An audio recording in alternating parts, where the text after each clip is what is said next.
The rain drifted across the Arizona desert like a thin gray curtain, soft enough to blur the outlines of Cole Brennan's small rental house, but steady enough to keep the sky heavy and low. The storm had been building since dawn, gathering on the far edge of the horizon before finally settling over the valley like something inevitable, something that had been waiting. Inside, the dim light from a single kitchen bulb reflected off the metal sink and the worn wooden table where Cole sat, one hand cupped around a mug of black coffee gone cold hours ago. The house was quiet except for the rain tapping the windows and the slow measured breaths of Stryker, his retired canine partner, resting on the floor beside him. Stryker's tan and black fur blended into the shadows near Cole's boots, but his amber eyes never left his handler. Even in retirement, the dog remained vigilant, attuned to every shift in Cole's posture, every break in his breathing, every tension that rippled through the silence between them. Cole's mornings were usually predictable. Coffee, a long walk with Stryker along the desert trails where the heat hadn't yet settled into the sand. Maybe a trip to the hardware store if he needed something to keep his hands busy, something to anchor him to the present instead of letting him drift back to places he'd worked hard to leave behind. Routine wasn't comfort, but it was something solid to stand on. Today, though, something felt different. There was a thin knot in his chest, the kind of pressure that often preceded a memory he didn't want to revisit, the kind that made his hands tighten around the coffee mug until his knuckles went white. A sharp knock at the door cut through the quiet like a blade. Stryker rose instantly, muscles tensing, tail stiff and low. His entire body shifted into the alert posture Cole had seen 1,000 times overseas, the one that meant threat assessment, the one that meant something was wrong. Cole's shoulders tightened. At this hour in weather like this, no one knocked without a reason. He stood slowly, steadying himself against the familiar weight that sometimes came with sudden noise, the pressure behind his ribs that felt like and heat, and the distant thrum of helicopter blades. His hand brushed Stryker's head, a silent message, the same one they'd exchanged countless times in combat zones halfway across the world. Easy. With me. Cole opened the door to find a postal carrier bracing herself against the rain. She held a clipboard sealed under a plastic cover and a single large envelope tucked against her chest, protected from the downpour. Mr. Cole Brennan. That's me. I need a signature. Certified delivery. He signed without thinking, the motion automatic like muscle memory from a simpler life before everything got complicated. The carrier hurried back to her truck, boots splashing through shallow puddles that had formed in the cracked driveway. Cole closed the door and stared at the envelope.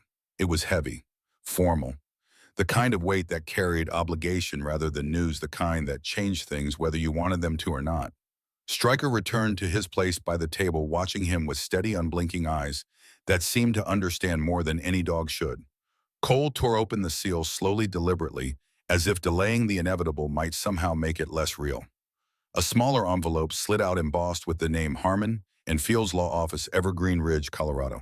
His breath hitched. He hadn't thought of Colorado in years. Hadn't thought of Evergreen Ridge or anyone in it since he'd left home at 18 with nothing but a duffel bag and a burning need to escape everything his father represented. He unfolded the letter carefully, the paper crisp and expensive beneath his calloused fingers. Dear Mr. Brennan, we regret to inform you of the passing of Miss June Brennan. The words blurred for a moment before sharpening again, cutting through the fog in his mind like broken glass. His grandmother, the woman who had lived tucked away in the mountains of Colorado, too far from the rest of the world for anyone to check on her, too stubborn to ask for help even when she needed it most. The one person in his family who had tried quietly and imperfectly to reach out when he was younger. The one who had sent him letters he never answered, cards on birthdays. He tried to forget, small reminders that someone out there still thought about him even after everyone else had given up. And he had never written back. Not once. Cole exhaled slowly, the breath shaky and uneven. June Brennan was gone. The last thread connecting him to anything that resembled family had finally snapped. The letter continued. You have been named her sole heir. Please contact our office regarding the transfer of her property and estate. Cole leaned back in the chair, the wood creaking under his weight. Property. Estate. His grandmother had lived her whole life without $2 spare to rub together. Whatever she left behind couldn't be worth much. Maybe a small cabin, a patch of land too rocky to farm, too remote to develop. The kind of place people forgot about until someone died and left it to someone else who didn't want it. But the fact that she had left anything to him at all felt heavier than the storm outside. A dull ache started behind his ribs, the kind that came with memories he'd worked hard to bury. Nights on deployment when nothing but the sound of gunfire kept him awake. The patrol that went wrong. The friend he couldn't save. His father's voice cold and sharp, cutting through every attempt Cole made to explain, to apologize, to make things right. All of it pressed forward, uninvited, crowding the small kitchen until there wasn't enough air left to breathe. Stryker stepped closer and rested his broad head on Cole's knee. The weight was immediate, grounding, real. Cole's hand moved automatically to the dog's fur, fingers tangling in the thick coat, feeling the warmth and solidity of something that wouldn't abandon him, wouldn't judge him, wouldn't ask for explanations he couldn't give. Stryker had saved him more times than he could count. Sometimes from danger, sometimes from himself. "I'm okay," Cole murmured, though his voice was thin and unconvincing. Stryker didn't move. He simply stayed there, breathing slow and warm against Cole's leg, refusing to let him drift too far into the dark spaces of his mind where the past lived like a shadow he couldn't shake. Outside, thunder rumbled across the desert, low and distant, a warning of something coming. Cole reread the letter. Evergreen Ridge, his grandmother. An inheritance he never asked for. A past he'd tried hard not to look back at, tried to bury under years of distance and deployment and deliberate forgetting. For the first time in a long time, he felt something unfamiliar stirring beneath the numbness. An invitation. Or maybe a responsibility. A pull toward a place he'd abandoned long ago, towards something unfinished. He folded the letter carefully and set it on the table beside the cold coffee. The storm outside showed no sign of letting up, and neither did the tension tightening across his chest like a vice. But one thing was certain. He couldn't ignore this. Not anymore. Not when the last person who had ever cared about him had left him something, even if it was just a piece of land and a house full of ghosts. Stryker lifted his head, ears perked forward as if sensing the decision forming in Cole's mind, the shift in his breathing that meant movement and action, the end of waiting. "Yeah," Cole whispered into the silence. "Looks like we're going to Colorado, buddy." Stryker let out a soft huff of breath, almost like agreement, as if he'd known all along that this moment was coming and had simply been waiting for Cole to catch up. 2 days later, Cole's old Tacoma rolled northbound on Highway 191, the desert giving way to long stretches of open land and distant ridge lines that rose like ancient sentinels against the sky. Ranger sat upright in the passenger seat, alert but calm, his gaze fixed on the rolling horizon ahead.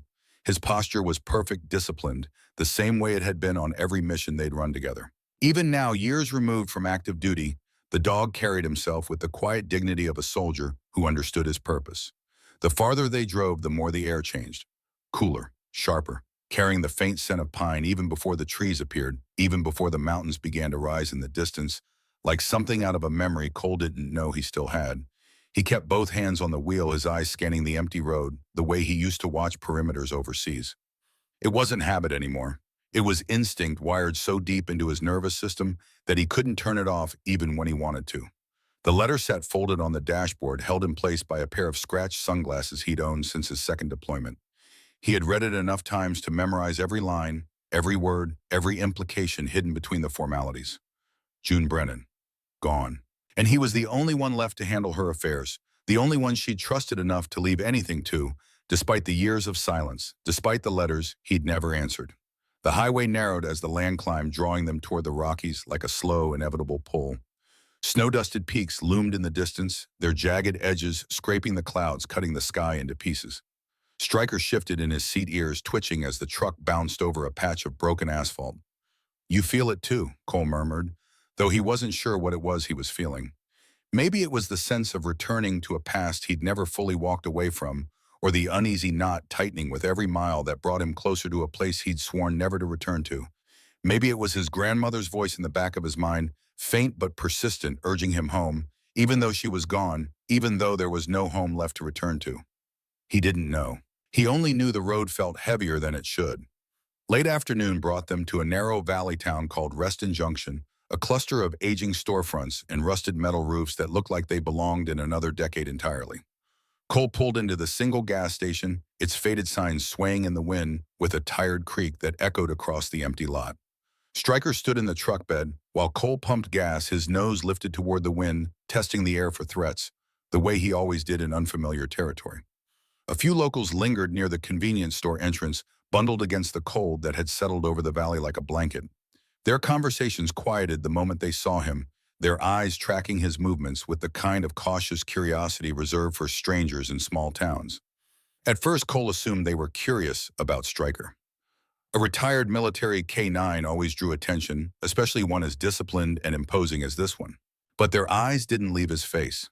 A thin man in a flannel jacket stepped closer, studying him with a cautious stare that felt too deliberate, too knowing. "You passing through?" the man asked, his voice rough and wary. "Heading to Evergreen Ridge," Cole replied, replacing the gas nozzle with a metallic click. The man's expression tightened. Another older guy near the doorway muttered something under his breath, too quiet for Cole to catch, but the word Brennan floated through the cold air like smoke. A woman inside the store peeked through the window, her brow knitted with concern, or maybe warning. Cole couldn't tell which. The man in the flannel jacket cleared his throat, glancing toward the cloudy ridge line in the distance, where the road disappeared into the mountains. "Brennans don't come back to these parts," he said quietly, almost like a confession. "Not since the incident." Before Cole could ask what incident, the man stepped back, suddenly unwilling to continue, unwilling to meet his eyes. He motioned vaguely toward the ridge, his voice dropping even lower. "Road gets rough from here on out. Watch for early snow." Cole didn't press further. Questions could wait. Whatever history his grandmother had left behind in this place, it was clear people remembered it, carried it like a wound that had never fully healed. He paid inside, where the cashier barely met his eyes, her hands trembling slightly as she made change. When he returned to the truck, Stryker stood rigid in the bed, scanning the parking lot with the focused intensity of a soldier on patrol. "Let's go," Cole said softly, climbing into the driver's seat. They left the town behind, following a winding state road that climbed higher into the mountains with every turn. Paved asphalt gave way to gravel. Gravel gave way to packed dirt that crunched beneath the tires like broken bones. Dense pines rose on both sides, their branches heavy with the season's first snow, pressing in close enough to scrape the truck's mirrors. The air grew colder with every mile, sharper, thinner, carrying the kind of silence that only existed in places where people rarely went. Stryker leaned forward in his seat, nose testing the air through the cracked window. His posture shifted from relaxed to razor alert, the same transformation Cole had seen countless times before danger revealed itself. "You smell something?" Cole asked, easing off the gas. Stryker's quiet rumble was answer enough. The road curved sharply along a ridge, and Cole slowed even more, his eyes scanning the terrain with practiced precision. To his right, the land fell away into a deep shadowed ravine, dotted with fallen logs and glistening rock. Above them, clouds gathered thick and heavy, threatening snow. Minutes later, Cole spotted an old wooden sign half swallowed by vines and moss. Evergreen Ridge. 14 miles. The deeper they went, the more isolated everything felt. Half-collapsed barns leaned toward the earth like tired men. Faded trail markers pointed into dark forests where light didn't reach. An abandoned mining bridge crossed a stream swollen with meltwater, its wooden boards groaning beneath the truck's weight as they rolled across. Cole kept one hand near Stryker's harness, the way he always did when danger lingered close but unseen, when the silence felt too complete, too deliberate. Dusk began settling over the mountains, tinting the world in muted blue and shadow. The light faded faster here than it did in the desert, swallowed by the peaks and the trees, until there was nothing left but the pale glow of headlights cutting through the gathering dark. A solitary crow perched on a stump, watching silently as they passed, its black eyes following the truck until it disappeared around the next bend. A chill crept into the cab, not from the temperature, but from the sudden stillness of the forest around them, from the way the trees seemed to lean in closer, listening. Stryker's ears snapped forward, body going rigid. Then Cole saw it too. A dark pickup parked on the side of the dirt road, its engine idling, exhaust curling into the cold air like breath.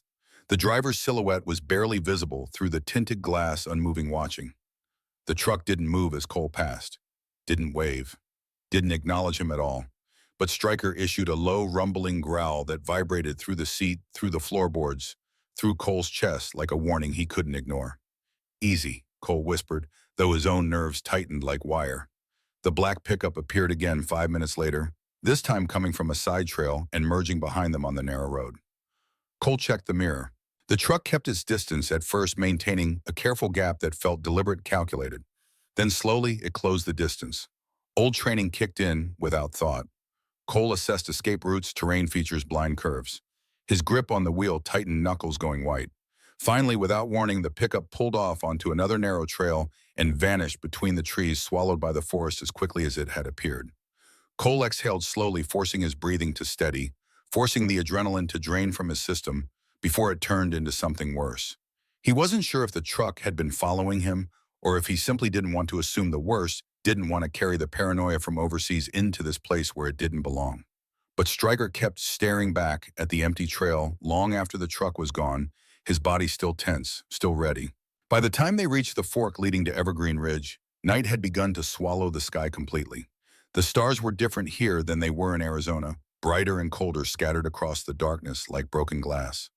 Cole drove on guided by the faint glow of headlights against the snow-covered trees and the narrow road that wound higher into the mountains with every turn. Whatever waited for them in that forgotten mountain town, he could feel it settling in the air around them. Quiet, heavy, watching. Stryker pressed close to the door, his breath fogging the glass as he scanned the trees for movement, for threats, for answers to questions Cole hadn't even thought to ask yet. "Stay sharp, buddy," Cole whispered into the darkness. "We're not in Arizona anymore." Evergreen Ridge appeared slowly out of the trees as the dirt road straightened, revealing itself piece by piece like something that had been hiding. A handful of warm lights twinkled from distant windows, but most of the town looked dark.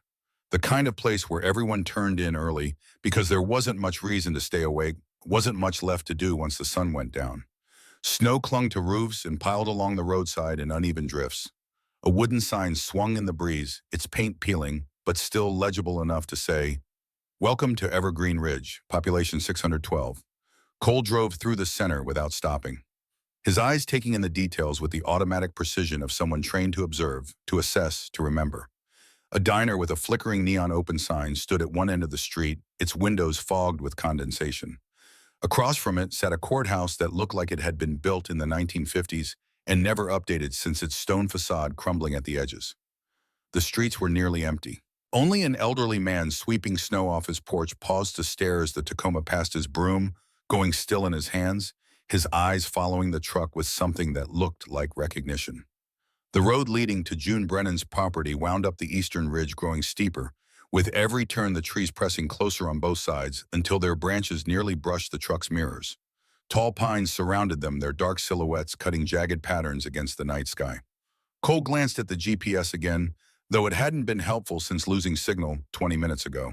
He relied mostly on the directions mailed with the letter handwritten notes that felt like they'd been copied from memory rather than any map. Eventually, the last sign of the town disappeared behind them, swallowed by distance and darkness. The headlights cut through fog and falling snow, illuminating a narrow path carved along the mountainside, winding higher and higher, until the air felt thin enough to taste. Stryker sniffed the air, ears flicking back and forth, his body perfectly still, except for the subtle movements of his head as he tracked scents Cole couldn't perceive. He sat in that heightened, alert posture, the one that meant something important was close, something that required attention. A final bend brought them to a clearing, and there it was. The cabin stood beneath a towering granite cliff, its roof blanketed in snow, its stone chimney rising like a lonely sentinel against the sky. The structure was small but solid, built from dark wood that had weathered decades of mountain winters. The porch sagged slightly on one side but held together, and a single metal wind chime hung from a beam turning silently in the cold breeze. Tall pines crowded the edges of the clearing, forming a natural wall that made the place feel isolated, protected, hidden from the world in a way that felt both peaceful and unsettling. Cole cut the engine. For a moment, the world fell unbelievably quiet. Only the soft patter of snow and Stryker's steady breathing filled the air. Nothing else, no wind, no animals, no signs of life except the two of them sitting in the darkness. "Well," Cole murmured, his voice barely above a whisper. She wasn't kidding about remote. He stepped out into the cold, pulling his jacket tighter against the wind that cut through the clearing like a knife. The temperature had dropped at least 20 degrees since they'd left the valley, and the air smelled like pine and snow and something older, something that felt like time itself. Stryker jumped down beside him, landing silently despite the snow, his paws sinking into the fresh powder. The dog moved ahead immediately, conducting a careful arc around the porch, nose low to the ground, tail straight and still. He checked corners, the path to the outhouse barely visible in the darkness, the base of the cliff where shadows pooled like ink. Then he returned to Cole's side, sitting without being told, his body language, neutral but ready. A full sweep. Quick. Thorough. Practiced. "No threats?" Cole asked quietly. Stryker's amber eyes met his, calm and steady, not alarmed but not relaxed either. Neutral readiness, the mountain kind. Cole approached the cabin door slowly, his boots crunching through the snow with each step. A tarnished brass key waited under a smooth river stone beside the doorframe, exactly where the letter had said it would be, exactly where his grandmother had left it for him, even though she must have known she'd never see him use it. The lock turned with a slow, hollow click that echoed across the clearing. He pushed the door open carefully, half expecting it to creak, but it moved smoothly on well-oiled hinges. Cold air breathed out from the darkness inside, carrying with it a faint mixture of pine old books, dust, and something he couldn't quite name. Something that felt like time suspended, like a life paused mid-breath and never resumed. He reached for the flashlight on his belt and stepped inside. Stryker padded in beside him, silent and steady, his presence a constant reassurance in the unfamiliar darkness. The interior was dim, swallowed by shadows that seemed to press against the walls. But as the beam swept across the room, details emerged slowly, piece by piece. A coat hung neatly on a wooden peg by the door, its fabric still holding the shape of the person who had worn it last. A cup sat beside the sink, clean but waiting. A knitted blanket was folded across the back of a rocking chair that faced the cold fireplace. Dust lay thick on every surface coating the table, the shelves, the windowsills, with a fine gray layer that spoke of months, maybe years without disturbance. Yet nothing appeared disturbed. Nothing looked ransacked or abandoned in haste. It looked like his grandmother had stepped out for a few minutes and simply never returned, like she'd intended to come back, but had run out of time. Cole felt a shift in his chest, an ache he didn't want to acknowledge, didn't know how to process. He had barely known June Brennan. A handful of childhood memories blurred by time and distance. Summer visits when he was young, before his father had forbidden them. Her letters that arrived every year on his birthday, written in careful cursive he'd never had the courage to answer. But the small reminders of her presence stirred something complicated inside him. Guilt, maybe. Regret. A sense of loss he hadn't expected to feel for someone who had always existed more as an idea than a person. Stryker moved ahead, nose to the floorboards, his posture tightening with every step he took deeper into the cabin.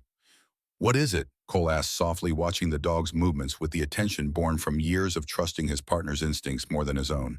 The dog didn't respond, too focused, his tail, rigid ears angled forward in concentration. He traced a path toward the table, circled it twice with deliberate precision, then paused near the old fireplace. He let out a faint whine, the kind he used when identifying something unfamiliar, but not dangerous, something that required investigation. Cole crouched beside him, scanning the room again, with the flashlight looking for whatever had caught Stryker's attention. The place was still silent, but something about the silence felt unnatural now. Too complete. Too heavy. Like it had been held there for years without escaping, trapped inside these walls, like a secret no one was meant to find. He stood slowly and walked through the main room, feeling Stryker's shadow at his heels, the dog's breathing steady and controlled. A narrow hallway led to a small kitchen area, then a bedroom at the back with a single bed covered in a faded quilt. A wooden ladder led to a loft above, barely visible in the darkness. Everything inside was well-worn yet tidy, arranged with the kind of care that spoke of a simple and orderly life, a life lived quietly and alone. But beneath the order was something else. A hush that made Cole's skin prickle, a weight in the air that pressed against his chest like something waiting. His PTSD stirred unexpectedly, not violently, just a low pressure behind his ribs, the kind he'd felt on long night patrols overseas, when the desert air held its breath right before something moved in the darkness, right before everything went wrong. He focused on Stryker's presence, grounding himself the way therapists had taught him, anchoring his mind to the present, instead of letting it spiral back to sand and heat and the faces of people he couldn't save. Stryker nudged his hand with a soft, deliberate touch. "I'm good," Cole whispered, though his voice lacked conviction. He walked to the window beside the kitchen table, looking out over the valley below. A sea of dark pines stretched endlessly beneath a clouded sky, their tops barely visible in the moonlight. Somewhere out there was the town. Somewhere out there were people who remembered his grandmother, who whispered her name like a curse. If someone stood in those woods watching, he wouldn't be able to see them through the snow and darkness. He didn't like that thought, neither did Stryker. The dog remained close, head high, staring out into the dusk as if expecting something to emerge from the shadows, something that had been waiting for them to arrive. Cole took a slow breath, forcing the tension from his shoulders. "This is home for now," he said quietly, maybe speaking more to himself than to Stryker. "We'll sort it out. Whatever she left, whatever happened here, we'll figure it out." Stryker's ear twitched, acknowledging the words without breaking his vigilant watch. Cole walked back to the fireplace and brushed a layer of dust from the mantel with his gloved hand. A framed photograph leaned against the stone, its glass clouded with age. A younger June Brennan standing in front of this same cabin, holding a basket of herbs, smiling at the camera, with a warmth that made Cole's chest tighten. Beside her stood a man Logan didn't recognize, tall and thin, with a kind smile and eyes that seemed to understand something the camera couldn't capture. He reached out to pick up the photo, but before his fingers touched the frame, Stryker stiffened. The dog's entire body went still, ears locked forward, eyes fixed on the far corner of the room near the old wooden dresser that stood against the bedroom wall. Cole followed his gaze slowly, the flashlight beam sweeping across the floor, the walls searching for whatever had caught the dog's attention. There beside the dresser, along the bedroom wall, a faint seam in the wood caught the light, a seam that didn't belong, a line too straight, too deliberate to be a natural crack in the aging timber. A seam he hadn't noticed a moment ago. A quiet pulse of unease rippled through him, the same instinct that had kept him alive in places where hesitation meant death. He didn't investigate. Not yet. Not tonight. Not when exhaustion pulled at his bones and the darkness outside felt too complete, too watchful. Instead, he stepped back, turned on his heel, and said softly, "Let's set camp, Stryker. We'll check everything in the morning." But even as he said it, he knew. The house held something, and it had been waiting a long time for someone to find it. Night settled over the ridge like a heavy blanket pressing against the cabin walls with a weight that felt almost physical.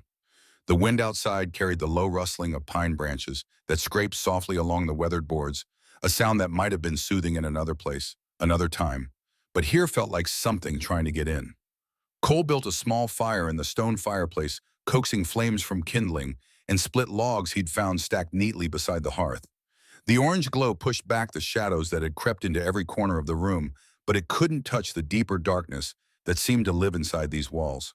Stryker lay near the hearth, his head resting on his paws, but his eyes remained open, always open, tracking every sound, every shift in the air. His ears twitched at each pop of the burning wood, each sigh of the wind against the windows. He was listening, evaluating, waiting. Cole unrolled his sleeping bag on the old couch and sat down slowly, feeling the stiffness in his shoulders from 2 days of driving, from the tension that had been building since he'd opened that letter back in Arizona. The warmth of the fire eased some of the physical strain, but the knot of unease remained settled deep in his chest like something he couldn't cough up, couldn't swallow down.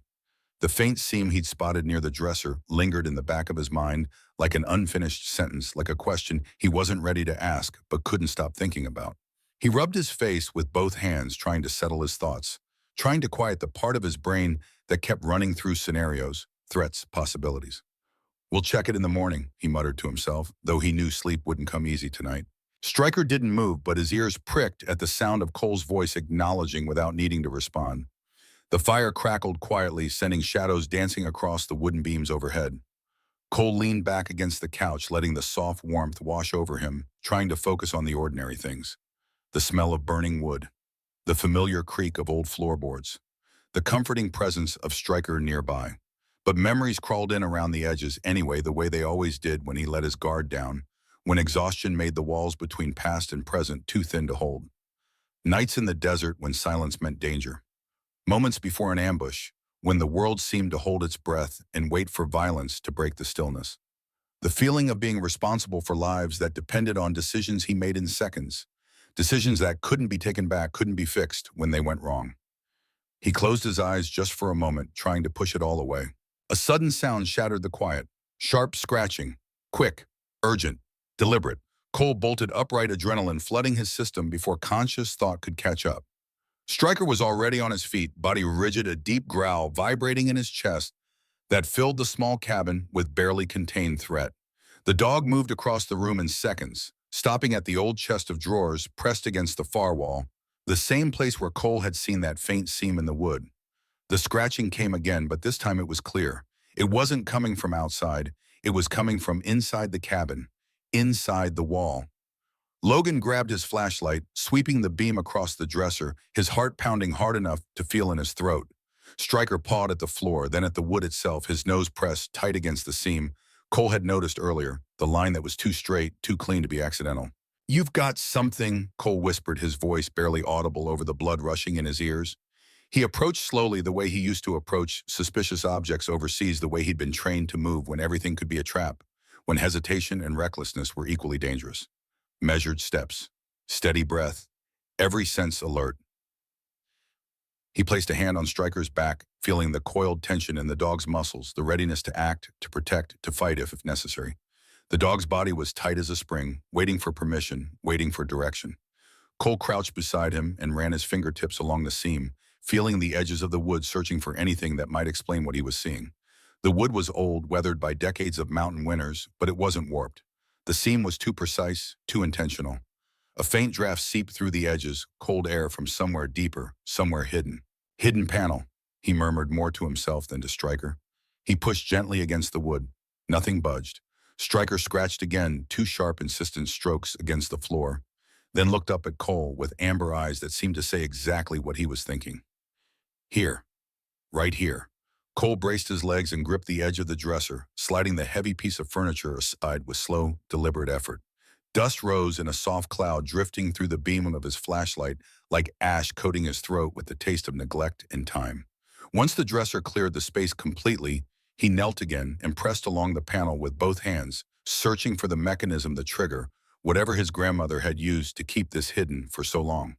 His fingers found a loose edge near the bottom, almost invisible unless you knew where to look. The wood clicked soft and subtle, a sound that might have been nothing if the room hadn't been so silent. The panel shifted inward with a faint groan of protest. A small dark cavity revealed itself behind the wall, no larger than a shoebox, but deep enough to hold something that had been waiting in darkness for longer than Cole had been alive. The air inside smelled of oiled cloth, an age of secrets kept and stories never told.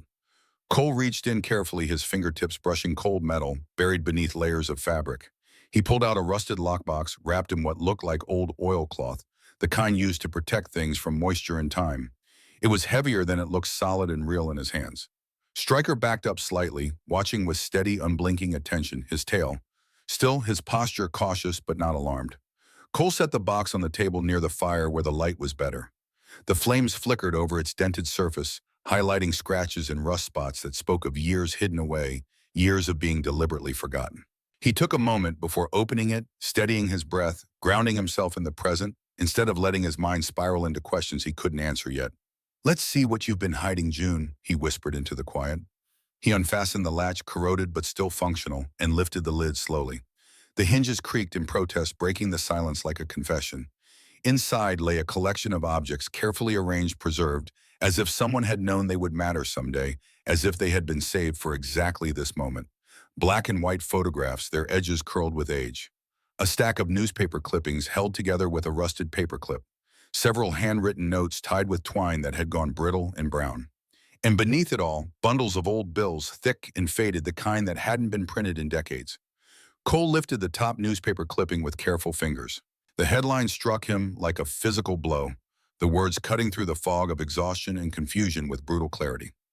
"Relief funds missing after mudslide disaster. Local woman vanishes."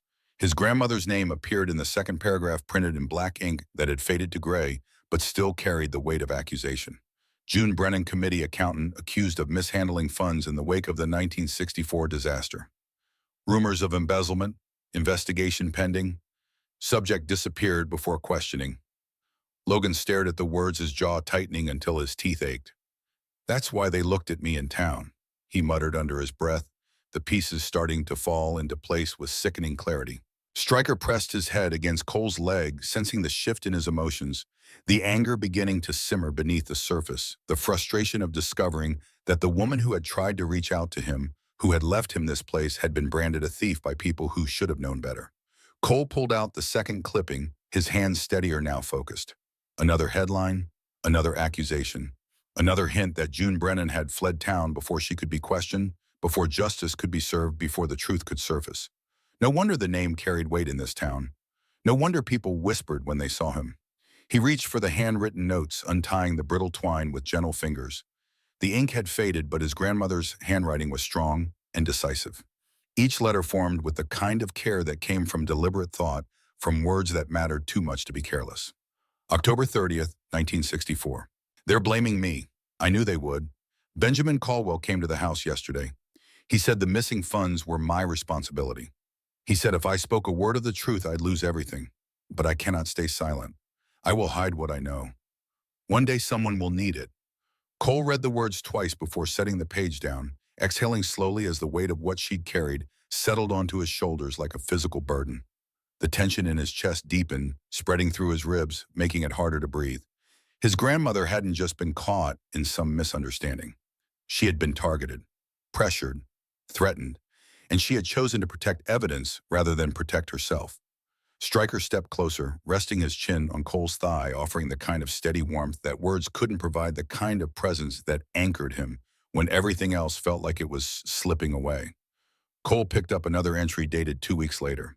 November 12, 1964. Benjamin Caldwell offered me money. He said if I disappeared quietly, the town would forget. I refused. He called me foolish. But I know what they did.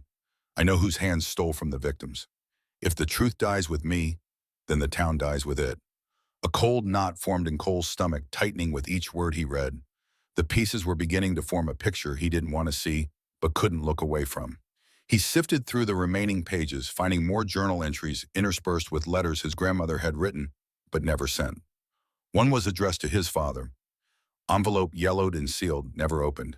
His hands trembled just slightly when he held that one feeling, the weight of words he might never read, conversations that should have happened, but didn't, explanations that came too late to matter.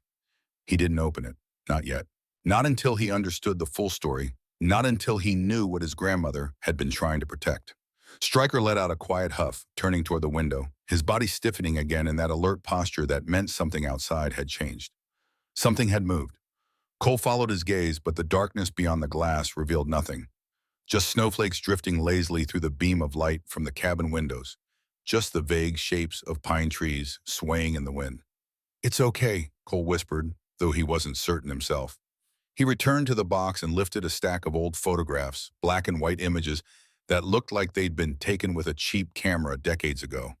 Flooded streets, destroyed homes, volunteers working with shovels and buckets, their faces etched with exhaustion and grief.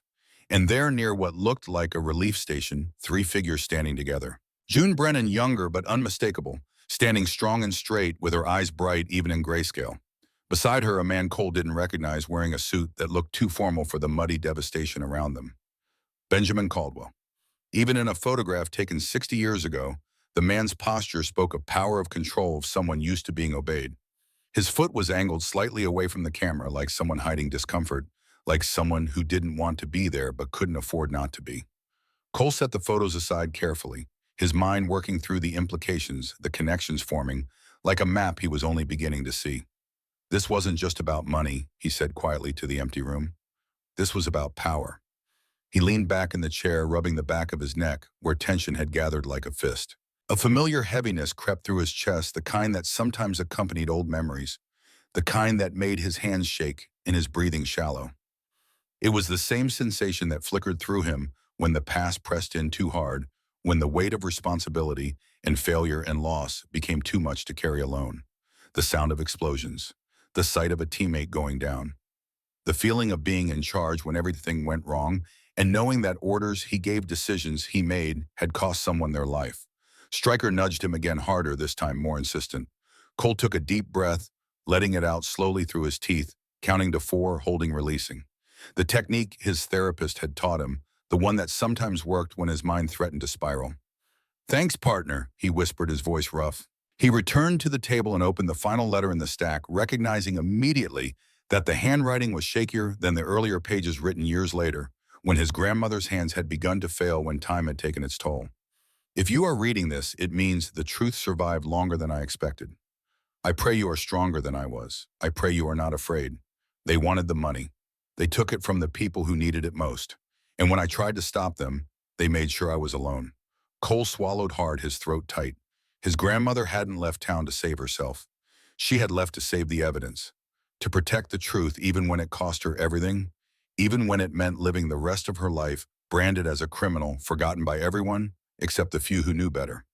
He stood slowly and walked to the window, looking out at the forest that stretched endlessly into darkness. Somewhere out there, someone had broken into this cabin last night. Someone who still feared what June Brennan had left behind, who knew that secrets buried for 60 years might still have the power to destroy. "We can't run from this," Cole said quietly, more to himself than to Stryker. The dog pressed against his leg in silent agreement, solid and unwavering. Cole turned back to the table, his decision made.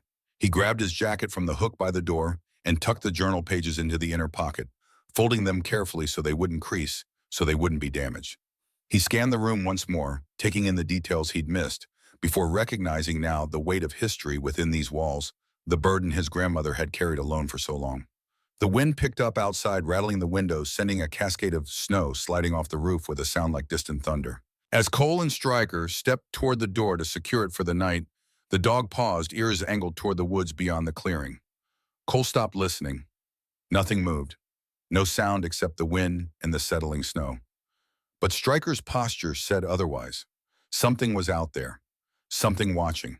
Cole locked the door behind them and moved back to the fireplace, adding another log to keep the flames going through the night. What she did, she didn't do for herself, he said softly, thinking of June, imagining her alone in this cabin, holding on to truth while the world outside called her a liar. And now we finish what she started. Stryker barked once, low and steady, a sound of acknowledgement and readiness. The mountain wasn't silent anymore. The truth was stirring after 6 decades of sleep, and Cole Brennan wasn't going anywhere until he saw it through to the end. Morning came slowly to the ridge, the sun struggling to break through heavy clouds that hung low over the pines like a ceiling, threatening to collapse. Pale light filtered through the cabin windows, turning everything inside to shades of gray and shadow. Cole woke stiff and unrested, his body protesting the night spent on a couch that hadn't been designed for someone his size. Stryker was already awake, sitting by the door with his ears forward, watching the world outside with patient intensity. Cole stirred the embers in the fireplace, coaxing a small flame back to life before grabbing his jacket from the hook. "Come on, Stryker," he said, his voice rough from sleep. "We need supplies. And answers." The dog stretched, shook out his fur in a brief moment of normalcy, then trotted beside Cole as they stepped outside into air so cold it burned going down. The sky hung low and swollen with the promise of more snow. Their breath fogged in the air, rising like pale smoke before dissipating into nothing. The drive into Evergreen Ridge took them along the same winding road they'd traveled the night before, but daylight changed everything. What had seemed mysterious in darkness now looked simply remote. The trees taller, the ravines deeper, the silence heavier, more deliberate. Stryker kept his head out the window, nose working overtime, cataloging every scent carried on the mountain wind. Cole parked near the town's small main square, such as it was. The diner's neon sign buzzed weakly in the cold morning air. A hardware store stood across the street next to a post office, with an American flag snapping in the wind like a whip crack. The few locals out this early paused as Cole stepped onto the sidewalk, their conversations dying mid-sentence. But their gazes didn't linger on Stryker, who trotted obediently at his side with the disciplined bearing of a working dog. They looked at Cole himself, at his face, his build, the quiet intensity in his eyes that came from years of seeing things most people never had to see. Some looked startled, like they were seeing a ghost.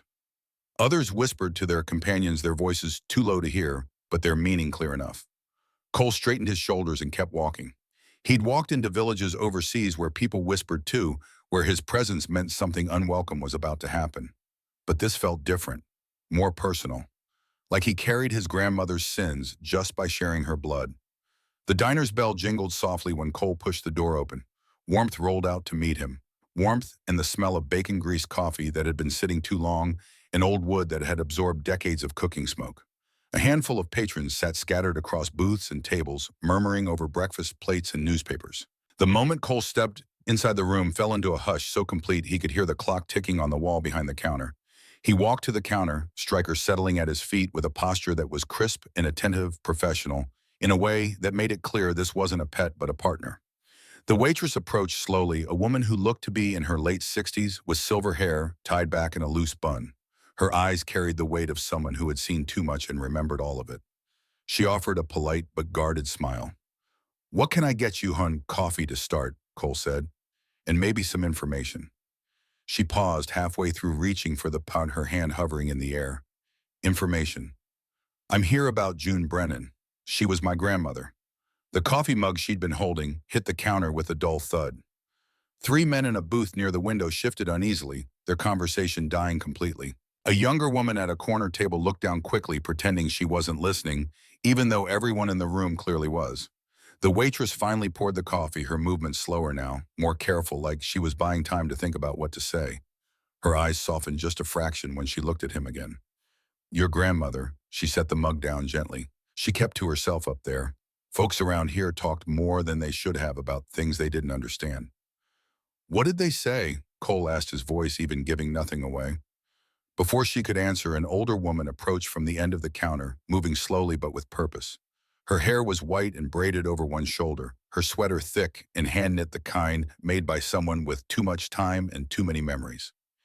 "You must be Cole," she said gently, her voice carrying the soft accent of someone who'd lived in these mountains their whole life. "I'm Maggie Sullivan." "I knew June." Cole nodded once. "I was hoping someone here did." Maggie glanced around the diner before lowering her voice, leaning in just enough that her words wouldn't carry to the other tables. "Your grandma wasn't the villain people made her out to be. She was a good woman caught in something she couldn't fight alone." She paused, her eyes searching his face for something, maybe recognition, maybe understanding. "Be careful who you trust in this town." "Why?" Cole asked quietly. "Because not everyone wants the past dug up. Some folks built their lives on what happened to your grandmother. They won't take kindly to questions." Stryker shifted, suddenly ears snapping toward the front windows with laser focus.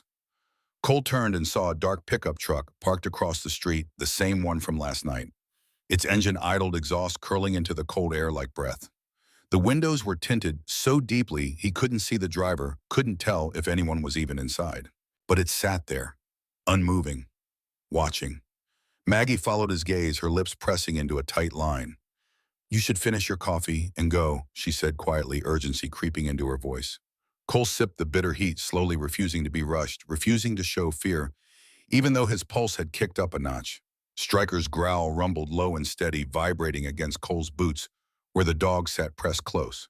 The animal had not looked away from the truck. "Maggie," Cole said quietly, his eyes still on the vehicle outside, "what really happened to my grandmother?" Her expression softened with a sorrow that looked like it had been carried for decades. "June was a good woman caught in something she couldn't fight alone." She shook her head slowly. "But whatever she hid in that house of hers, if you found anything, keep it close. Don't trust anyone until you know the whole story." The diner fell silent again. The only sound, the wind rattling the windows and the soft hiss of the coffee maker behind the counter. Cole paid for the coffee and stood, Stryker rising with him in perfect synchronization. As they stepped outside, the cold slapped his face hard enough to clear his thoughts, sharp enough to strip away everything except the immediate reality of the situation. The dark pickup still idled at the curb, engine rumbling, exhaust rising. Cole walked toward his truck with deliberate calm, Stryker glued to his side, every muscle in the dog's body coiled and ready. The driver's window of the pickup lowered just an inch, just enough for Cole to sense eyes behind the glass, watching, evaluating, measuring. Then, without warning, the truck rolled forward slowly, tires crunching over compacted snow, and drove off toward the northern trail without so much as a backward glance. Stryker growled deep in his chest until the vehicle vanished behind a wall of trees in distance. Cole scanned the tree line carefully, his training kicking in automatically. Nothing moved that he could see, but the whole town felt like it was holding its breath, waiting for his next move, watching to see what he would do. He opened his truck door and looked back toward the diner. Maggie stood at the window, her hand pressed against the glass as though she had something more to say but couldn't bring herself to step outside, couldn't risk being seen helping him. Instead, she gave him a small nod. A warning, a plea, maybe both. Cole started the engine and pulled away from Evergreen Ridge, the town shrinking in his rearview mirror, but the feeling of eyes watching, never fading, following them all the way back into the woods. "We're getting close to something, Stryker," he said quietly as the cabin came back into view through the trees. "And they know it." Stryker settled into his seat but kept his gaze locked forward, body tense, ready. The tension hadn't lifted since they'd arrived. If anything, it had grown deeper, sharper, heavier with every hour that passed. Cole exhaled slowly as he parked in the clearing. The mountain was holding its secrets tight, and now he understood that people were willing to do the same, willing to protect lies that had been told so long they'd become truth in the minds of everyone who believed them. But Cole Brennan hadn't come here to believe. He'd come here to find out what his grandmother had died protecting, and he wasn't leaving until he did. By the time Cole and Stryker reached the cabin, the last traces of daylight had vanished behind the ridge, swallowed by peaks that cut the sky into jagged pieces. A thin layer of fresh snow covered the clearing, glowing faintly under the pale moon that filtered through breaks in the clouds. Cole's flashlight beam swept across the trees as he stepped out of the truck, his breath fogging in the cold mountain air that had dropped another 10 degrees since they'd left town. Stryker jumped down beside him, body going rigid, immediately ears pricked forward with the kind of focus that meant something was wrong. The dog had already picked up on it. An unfamiliar scent. A disturbance. Something out of place. Cole followed Stryker's gaze toward the cabin door. It was open. Just slightly, but definitely open. Cole froze, his pulse tightening in his chest like a fist closing around his heart. He knew he had locked it. The memory was clear, deliberate. He turned the key, checked the handle, made sure everything was secure before they'd left for town. A faint memory rose unbidden from years of training, the first rule drilled into every soldier on patrol. If something is off, assume danger until proven otherwise. Stay close, he whispered, his voice barely audible over the wind moving through the pines. Stryker moved low and silent, the same way he used to during night operations when stealth meant survival. His body language shifted into something predatory, controlled, professional. Cole approached from the side, avoiding the direct line of the doorway where anyone waiting inside would have a clear shot. His flashlight stayed low and angled, sweeping the ground for footprints for signs of entry. The snow near the entryway was disturbed. Two sets of prints, one fresh and deep, the other already beginning to fade under the falling snow that had started again. Someone had been here, not long ago. Maybe they were still inside. Cole steadied his breathing, focusing on the present, on the immediate threat, pushing back the pressure, building behind his ribs. The early warning signs of a flashback tried to creep in at the edges of his awareness. The familiar tightness, the sound of his own heartbeat too loud in his ears. He closed his eyes for half a second, grounding himself the way he'd practiced in therapy sessions he'd never wanted to attend, but had needed desperately. Count. Breathe. Focus on what's real. Stryker nudged the back of his knee with deliberate pressure, snapping him back to the present with the kind of tactile reminder that words couldn't provide. They slipped inside together, moving through the doorway with practiced coordination. The air in the cabin felt colder than it should, as if the warmth had been sucked out by whoever had forced their way in, as if their presence had left something hollow behind. The fire from this morning was dead, nothing but ash now. But the ashes had been disturbed, scattered across the stone hearth in patterns that spoke of careless movement, of someone searching quickly. Stryker moved ahead with his nose close to the floor, following an invisible trail only he could detect. Cole swept the flashlight across the room, his jaw tightening with each new detail that emerged from the shadows. Chaos. Papers scattered across the floor like leaves after a storm. Drawers pulled open, their contents spilled onto the table and chairs. The lockbox he'd found last night sat overturned near the fireplace, its lid hanging open at an awkward angle. He crouched beside it, checking the contents with quick, efficient movements. Nothing inside appeared stolen. The photographs were still there, though they'd been shuffled through. The newspaper clippings remained, their edges bent from hasty handling. The bundles of old bills sat untouched at the bottom. Whoever broke in wasn't after money. They were searching for something specific. Something they thought June Brennan had hidden. Something they believed was dangerous enough to risk breaking into a dead woman's home. Stryker moved toward the table, his posture tightening with each step, body language shifting into full alert. He stopped beside a piece of paper left in the center of the table, placed there deliberately meant to be found. Cole picked it up slowly, his hands steady despite the anger beginning to simmer beneath his carefully maintained calm. The handwriting was jagged and rushed, written with a heavy hand that had pressed hard enough to leave indentations in the wood beneath. Stop digging. Leave now. Last warning. B. His chest tightened, but not with fear. With something sharper, colder. The kind of anger that came from being threatened, from being told to walk away from something that mattered. The old life flickered through his memory. The missions. The threats from enemies who thought intimidation would work. The games people played when they had power and wanted to keep it. He didn't try to suppress it this time. He let the anger settle into something useful, something focused. Stryker let out a low growl deep in his throat, the sound vibrating through the floorboards. Cole stood again, scanning the room with fresh eyes, replaying every detail in his mind. Whoever broke in had known exactly where to look. They'd gone straight for the hidden panel behind the dresser, had known about the lockbox, had searched through its contents with the kind of familiarity that came from prior knowledge. Someone with stakes in what June Brennan had hidden. Someone who believed they could frighten him off with a note and a show of power. They didn't know him well enough. He moved through the cabin, methodically checking corners, entry points, looking for how they'd gotten in. The back window had been pried open with something thin but strong. A flat tool, maybe a pry bar. The wood frame bore fresh scratches bright against the weathered grain. Snow beneath the window had been disturbed footprints leading back toward the woods in a line that disappeared into darkness and distance. Stryker followed the prints to the tree line, barking once. Sharp. Angry. A sound Cole had heard before when the pose sensed a threat he couldn't reach, couldn't neutralize. Cole placed a hand on Stryker's back, feeling the tension coiled in every muscle. Easy. They're gone. But his own pulse was still elevated, his breathing still shallow. He forced himself to inhale slowly, drawing air until the tremor behind his ribs quieted enough to think clearly.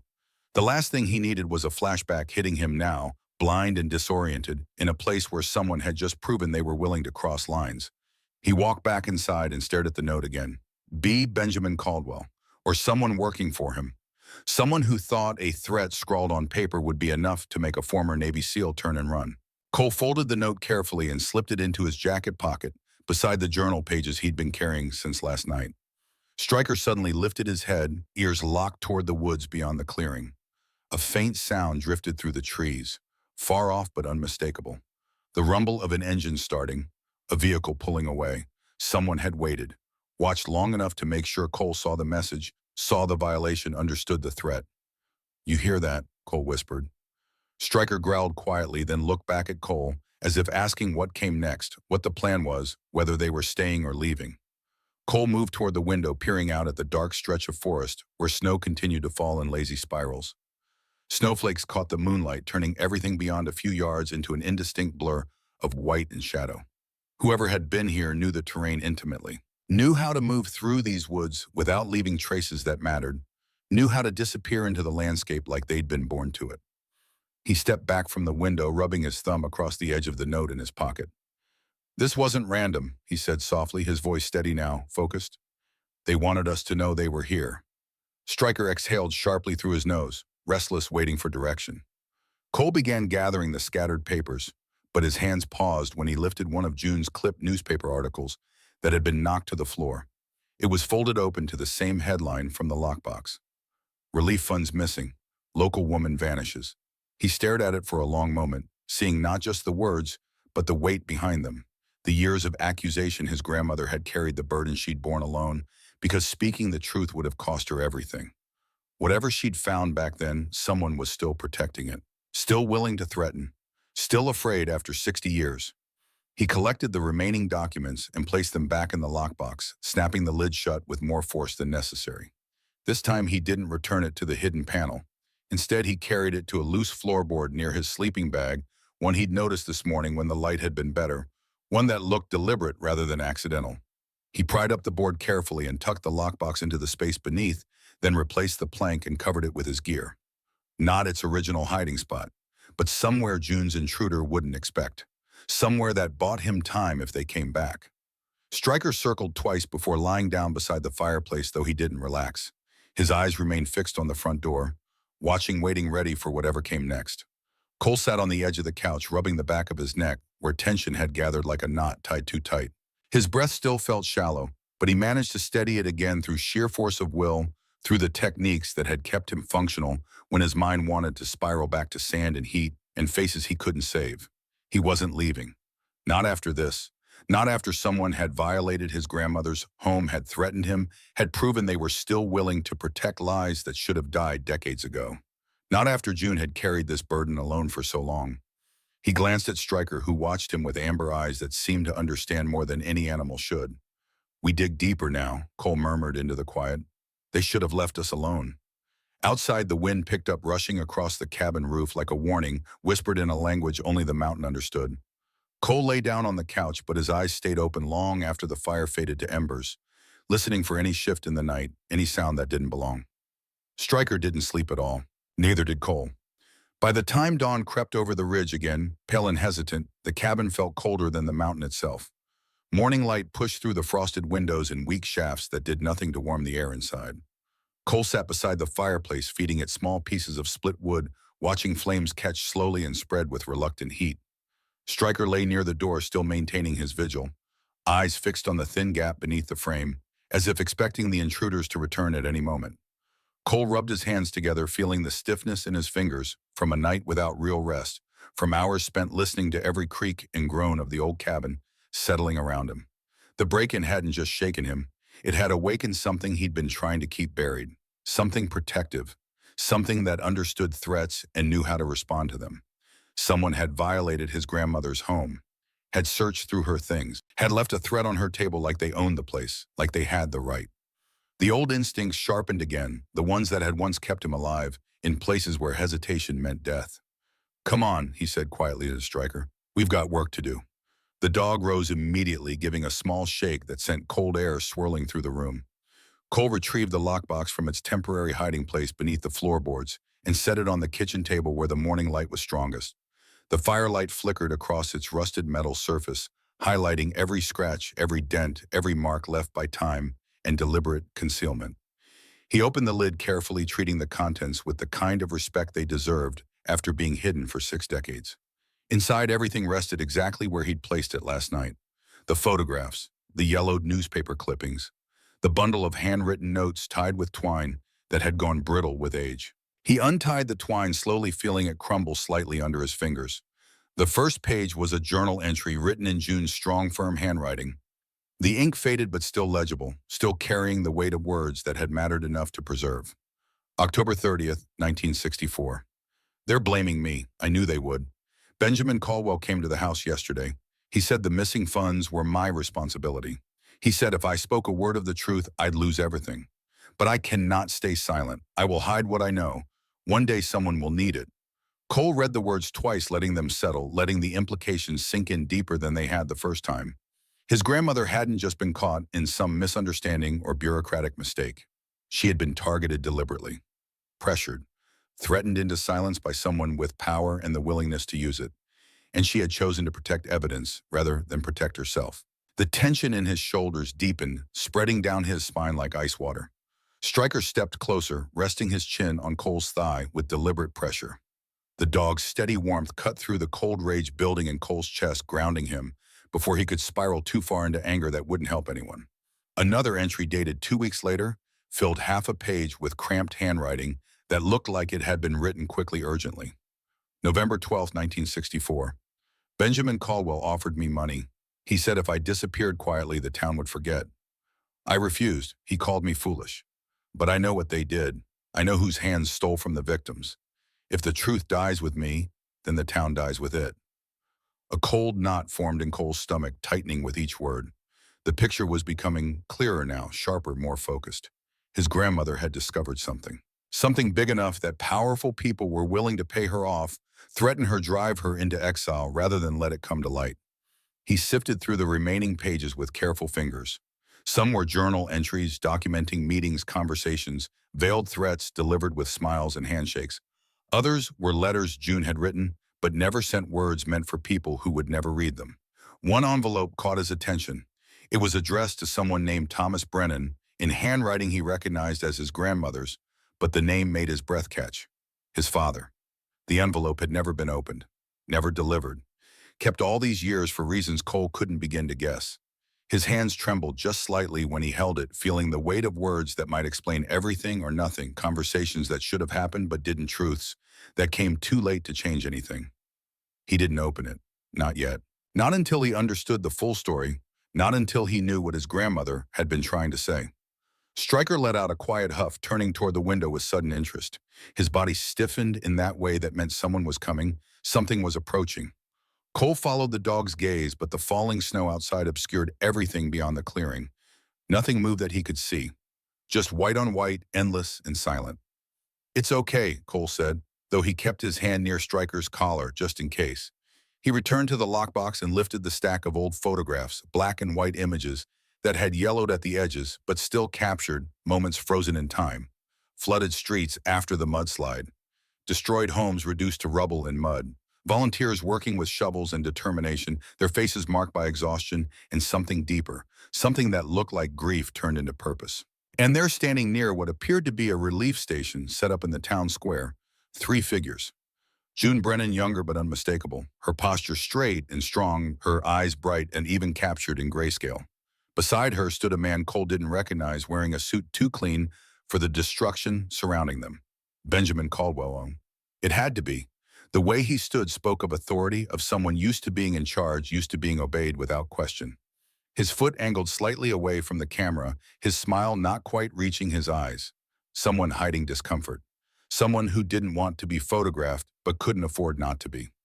Cole set the photos aside, his mind working through connections, building a framework from fragments. This wasn't just about money, he said under his breath. This was about power, about who controlled the story. He leaned back in the chair, rubbing the back of his neck, where tension had settled like a permanent weight. A familiar heaviness crept through his chest, tightening the air around him. The same sensation that sometimes flickered through when old memories pressed too close when the past became more real than the present. The sound of explosions in the distance. The sight of a teammate going down. The feeling of being responsible for lives that depended on split-second decisions. Decisions that couldn't be undone when they went wrong. Stryker nudged him again harder, this time more insistent. Cole took a deep breath, held it, released it slowly through clenched teeth. Count to 4. Hold. Release. Thanks, partner, he whispered, his voice rough around the edges. He turned back to the table and opened the final letter in the stack, recognizing the shakier handwriting that spoke of years passing, of hands growing weaker, but will remaining strong. If you are reading this, it means the truth survived longer than I expected. I pray you are stronger than I was. I pray you are not afraid. They wanted the money. They took it from the people who needed it most.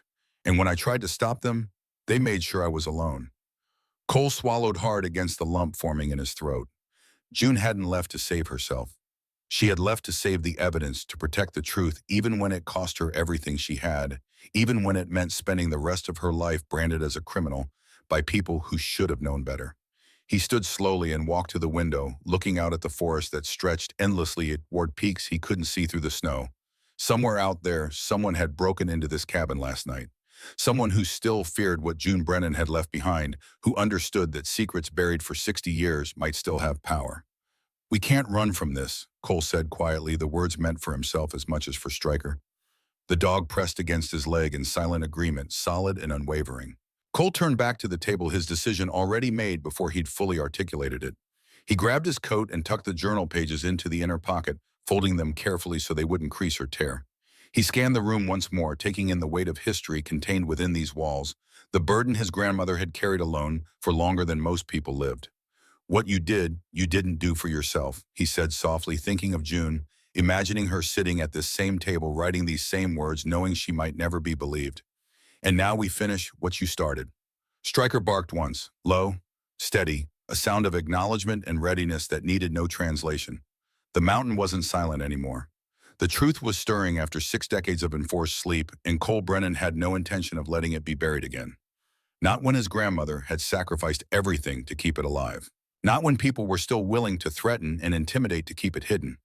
He looked down at Stryker, who watched him with eyes that had seen combat and understood duty in ways most humans never would. We're not leaving, Cole said firmly. Not until this is done.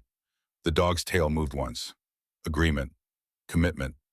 Outside, the wind picked up again, rushing through the pines with a sound like distant voices, like the mountain itself was finally ready to speak after years of forced silence. Cole Brennan wasn't running anymore. He was done running. This time he was staying. And he was going to make sure the truth his grandmother had protected finally saw the light of day, no matter who tried to stop him. The morning stretched on, and Cole spent it methodically going through every document in the lockbox, committing names and dates to memory, building a timeline of events that had been deliberately obscured for 6 decades. By the time he finished, he understood exactly what June Brennan had discovered and exactly why Benjamin Caldwell had been willing to destroy her life to keep it hidden. And now Cole Brennan was going to make sure everyone else understood it too.